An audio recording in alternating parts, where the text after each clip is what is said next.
This CBS Sports Special, the Heisman Trophy Award, is sponsored by Eastman Kodak Company. Jim, Paul Palmer may be the most famous running back from Temple University since Bill Cosby, but his opponents didn't have much to smile about when he went roaring by. Senior Paul Palmer from Potomac, Maryland, led the nation in rushing, and his ball-carrying exploits made him a folk hero of sorts in the city of brotherly love. Temple touted Palmer as larger than life, and in fact, some of his stats did seem superhuman. Take, for instance, his remarkable 170 yards per game rushing average, or his 2,600 all-purpose yards that broke the record Marcus Allen had set in his Heisman Trophy season 5 years ago. I never thought anybody could gain 300 yards against the defense that I coached, but Paul Palmer did, and I was very much impressed with the way he handled that. Paul, you've had a sensational career, a great senior year. Who's been the most inspirational person in your life? I think the biggest inspiration of my life has been my great-grandmother. She's taken care of me since I was about 3 years old. And when I first started, she didn't want me to play football. And as I got older, she encouraged me to keep playing football. And every time I go home, she tells me she loves me and how proud she is of me. Paul, again, congratulations. Jim? What's in here? You know what's in here? You got a safety coming in here. You got linebackers coming in here. If you just stay here and turn it in, let them make the tackle. Sometimes it's not your job to make the tackle. Sometimes it's your job just to give it up for the team, be a team player. Paul Palmer has spent his life with football. It's allowed me to get a college education. It's allowed me to travel the world because of football.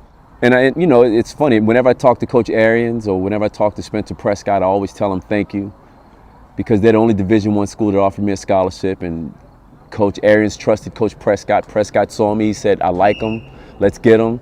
And Arians just took his word for it. And I tell them all the time, they saved my life, because I don't know what I would have been doing.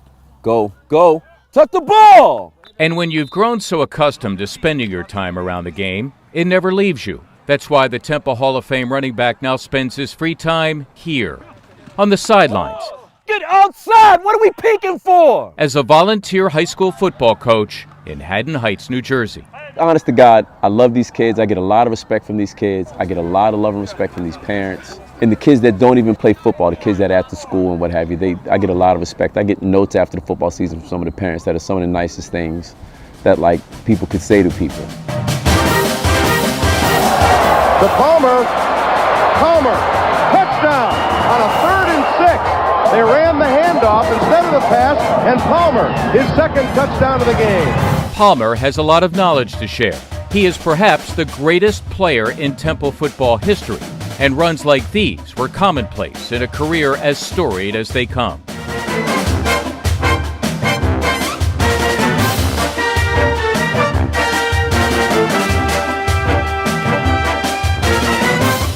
Durability, great speed, and he just continued to get better game after game, year after year. Harry Donahue has watched a lot of Temple football over the years. Here at Cherry and White festivities, and joining me is out-of-uniform Paul Palmer. But what the longtime radio play-by-play broadcaster remembers above all else is Palmer's ability to be consistently great, no matter who stood in his way. I'd like to make first team All-East for the 4th time, All-American in probably the Heisman. I'd like to get the Heisman. And this is Lee Saltz on the opposite pitch. Paul Palmer was running with it midfield. Cuts it back and gets down to the BYU 44. Boo Boo Palmer is his nickname. Back in those days, Temple was an independent, and they were playing teams like Alabama and Georgia and Florida State, and it didn't make a difference who the opponent was. Paul Palmer, you knew, was going to get his 150, 200 yards, and 2 or 3 touchdowns. Performances like those were what the Cherry and White came to expect from number 6, who was another guy not heavily recruited out of high school. But Palmer was motivated by more than revenge. He wanted to make a life for himself, and football was his way to do that. So he worked hard to turn 1983 to 1986 into 4 years he will never forget. The first aspect is always there. I'm going to show them. And you look forward to playing against some of the teams that didn't offer you, didn't think you were good enough for them. But after a while, it just gets to the point where you want to do well for yourself, and you want to do well for your teammates, and you just simply want to do well for your family. Getting revenge and paying people back, if you just take care of being a good teammate, being a good ball player, all that stuff kind of takes care of itself. But I did it for my family, I did it for my teammates, and I did it for my school. 1986 is a season that will forever live in Temple football lore. Palmer finished his senior year with more than 1,800 yards rushing and 2,600 all-purpose yards, both of which led the nation and set Palmer on his way to being named a unanimous All-American. It also granted him an invitation to New York City and a seat as a finalist for the Heisman Trophy. With Paul, he got the numbers against those types of teams. I mean, he played a national schedule, and he did not just well, he did fantastic. And it went all the way to New York City, all the way to the Heisman selection, and he finished second. And it's just, when you look back on it, maybe one of the most singular, biggest achievements for Temple football in the last 35, 40 years. You might think finishing as the runner-up in the Heisman vote would be a moment to relive. But for Palmer, the moment that sticks out in his mind was from the game where all the Heisman buzz began. My junior year at Penn State, I had 206 yards, and that was what started the whole Heisman thing. I remember running a touchdown, and from the time I was a kid, I always felt like I was going to get caught.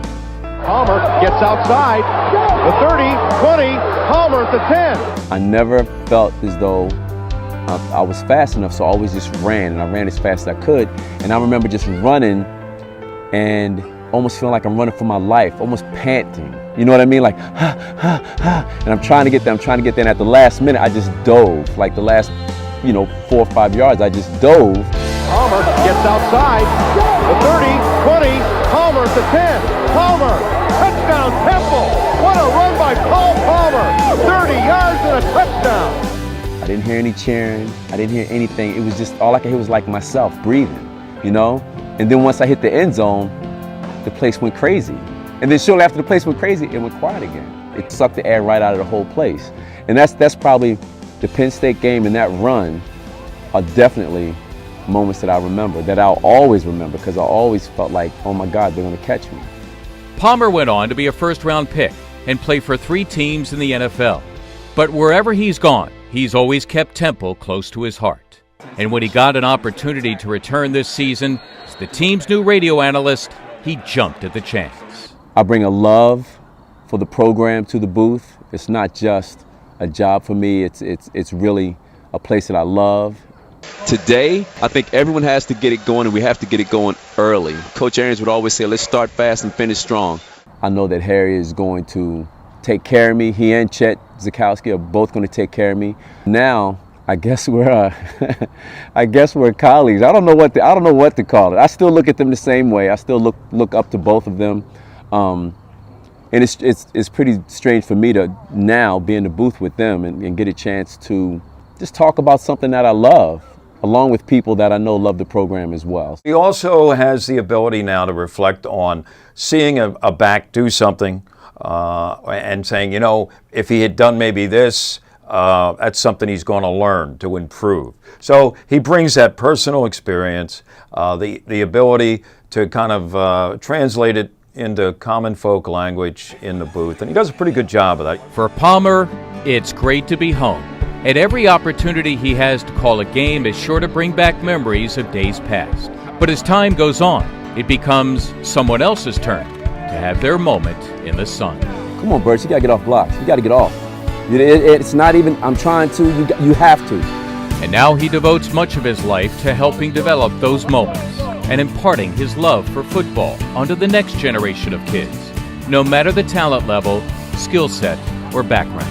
And I like the opportunity to maybe be around when they enjoy football the way in which I enjoy football.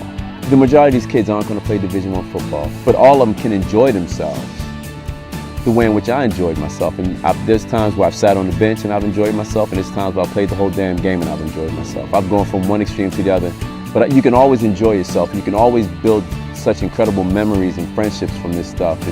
It's absolutely amazing.